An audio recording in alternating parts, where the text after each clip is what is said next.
Welcome back to our YouTube channel, ladies and gentlemen, and we really appreciate your support that you have been providing to this channel. And dear ladies and gentlemen, I want to remind you that your support is not taken for granted in this channel. We really appreciate your support.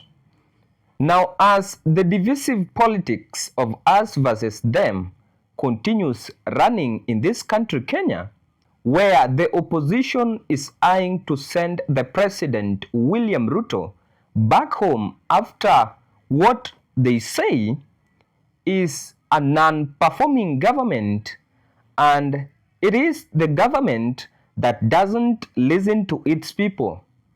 The Kirinyaga governor, Anne Mumbi Waiguru, who is currently serving her second term as a governor of Kirinyaga since 2017, has come out to speak to the people of Kirinyaga as well as the people of the Mount Kenya region. And she has told the people of Kirinyaga and the people of Mount Kenya that Uhuru Kenyatta told them that he was to serve for 10 years and leave William Ruto in power to serve for the next 10 years.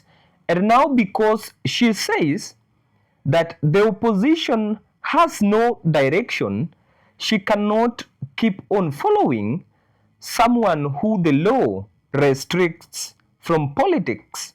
And she says they have a debt to William Ruto, which they must pay as the people of Mount Kenya for them supporting William Ruto for his second term bid.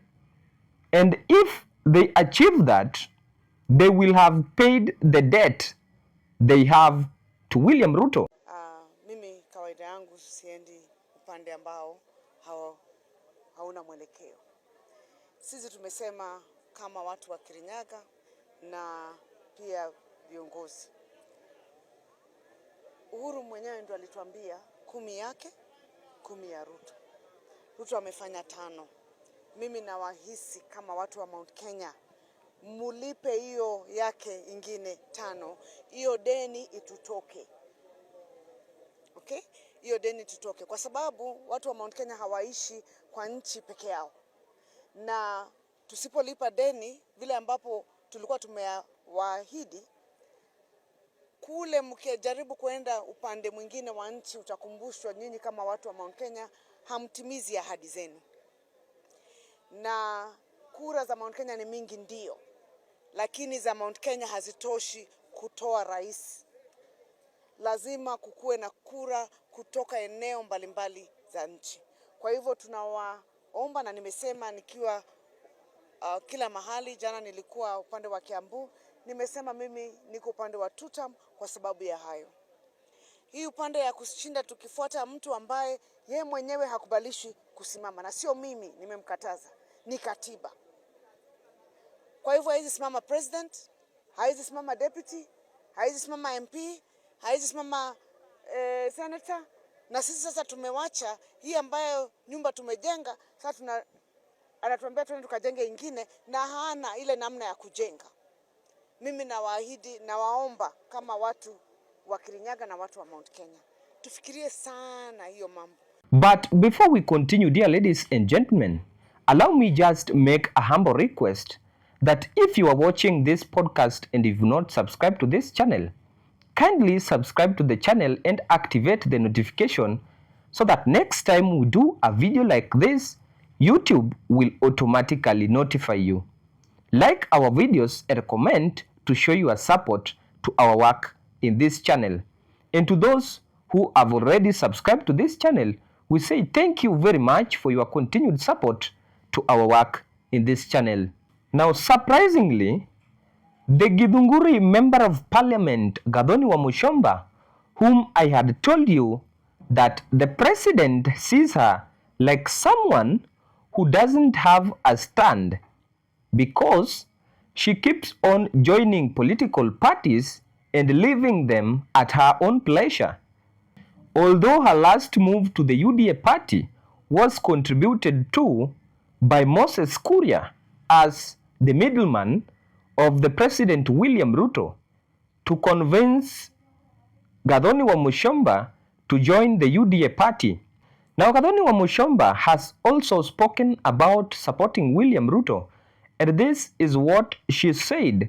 Mlima, let us accept that we live in Kenya, that other communities occupy, and that our numbers can be a political tool to bargain or a weapon to demolish, a tool to ensure that we get into a bargain with whoever is in power.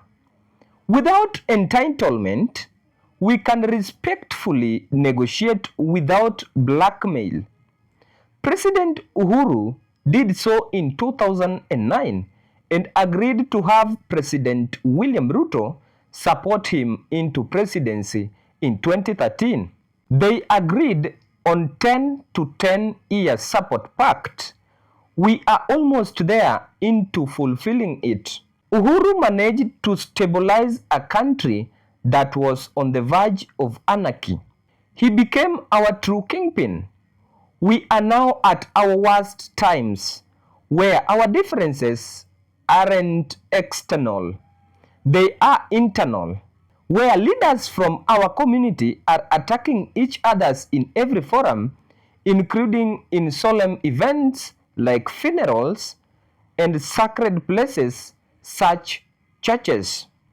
In fact, other communities are laughing at us as we tear each other out. We have broken the records and mutilated the very fabric that we swore not to. Hatred has become our currency. Every social media page is full of hatred and whining. Our local radio stations are amplifying hate, malice, and propaganda, bringing down homes, businesses, and careers. Gossip and fake news are trending. I was in the media space in 1998. 2003 towards 2007, I know what I know. The Hague debacle wasn't fun. We all said, don't be vague, go to Hague. We regretted. I write this piece with tears in my eyes when I remember what I saw and experienced. I swore never to be at it again and will never agree to beat tribal drums again.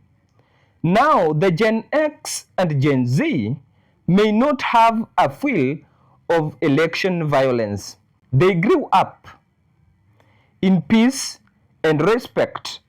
They may not know the cost of violence, pain of internally displaced persons, the pain of forced migration, the pain of mass graves.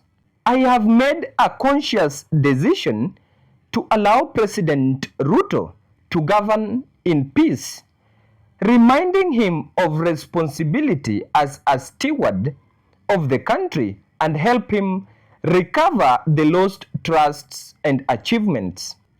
This is not a guarantee of a future political score, for politics is not a do or die affair for me.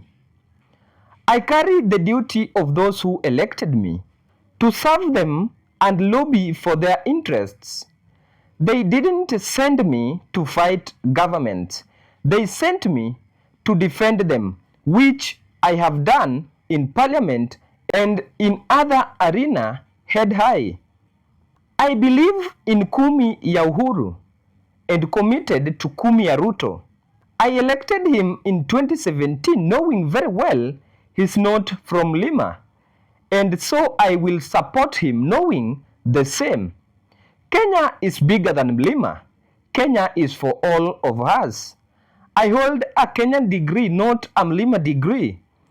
I am a daughter of Mlima, but I live with daughters of other hills and valleys. I refuse to be a prisoner of tribal hatred just to be politically correct. You don't have to support William Ruto, but shun the tribal hatred and promote coexistence. Let's shun tribal hatred.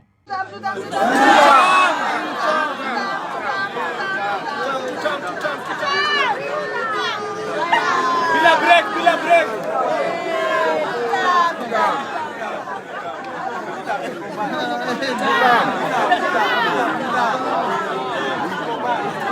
TUTAM.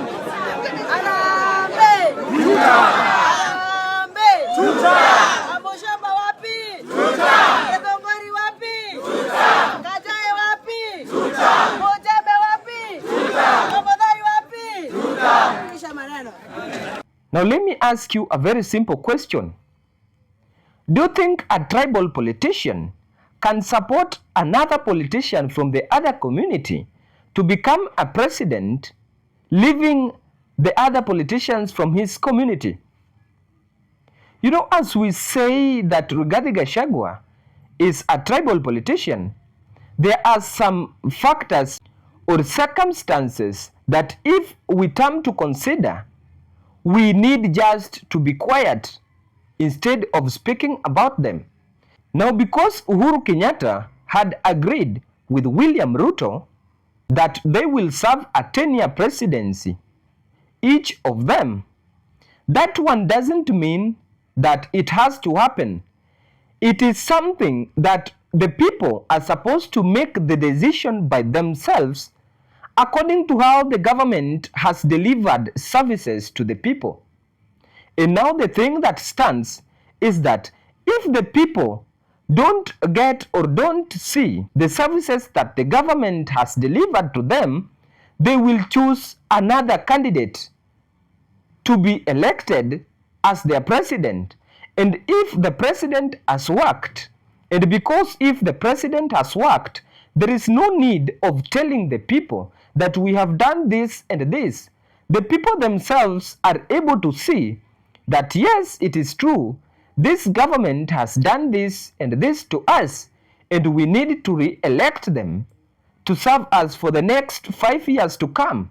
But if that does not happen, then the people will have to display their democratic right to elect another candidate to serve them for the next 5 years. It is not something that the leaders have to force the ordinary citizens to agree and accept that they must vote in President William Ruto in 2027 for his second term.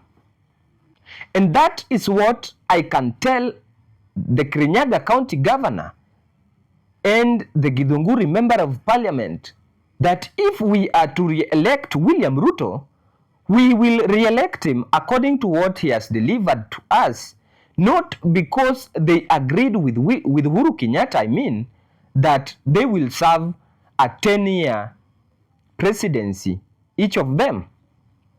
And if it has to happen that the way William Ruto agreed with Uhuru Kenyatta is how it should happen, then I want to tell you, Uhuru Kenyatta is playing Kalonzo Musyoka under that Azimio.